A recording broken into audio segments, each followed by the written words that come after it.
Sinagot po ni Palace Press Officer Undersecretary Claire Castro ang mga banat laban sa kanya ni Vice President Sara Duterte. Yan ay matapos siyang sabihan ng bise na dapat maging professional sa trabaho.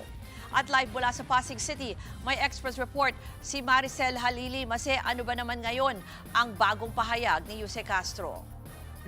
Ruth, kung merong hindi profesional, yan ay si Vice President Sara Duterte. Yan ang buwelta ni Palace Press Officer Claire Castro. Kasunod nga nung naging panayam kay Vice President Sara Duterte kahapon dyan sa Davao, kung saan sinabi niya na dapat maging professional si Jose Claire Castro, lalo na't nasa likuran niya o ipinapakita niya yung seal ng Office of the President. Ang tugon dyan ni Jose Claire Castro, kapag tinignan natin kung ano ba yung professional, ito raw ba yung dapat instead na nagpupunta ka sa ibang bansa, nananatili ka dito sa Pilipinas para tugunan yung mga kapatid natin na nasa lanta ng kalamidad bilang isang leader. Yan daw ang pagiging profesional. Ang professional daw ba ay pakikipag-usap sa assassin para mangontrata? Ang professional daw ba, yan daw ba yung mga nananakit ng sheriff? Ito yung tanong ni Undersecretary Claire Castro. Dagdag pa niya, ang professional daw ay yung humaharap sa tamang venue para sagutin yung mga paratang sa kanya gamit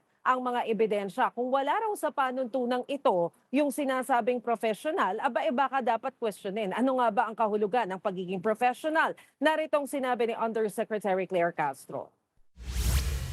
Ang isang leader na professional ay nananatili sa bansa upang mamuno, lalong-lalo na sa oras ng kalamidad. Sumusunod sa batas at hindi gumagamit ng dahas. At humaharap sa mga akusasyon gamit ang malinaw na ebidensya sa halip na pag-iwas o paninira sa administrasyon. Kung susuriin ang mga pamantayang ito, malaki ang kakulangan ng Vice Presidente sa pagpapakita ng tunay na profesionalismo.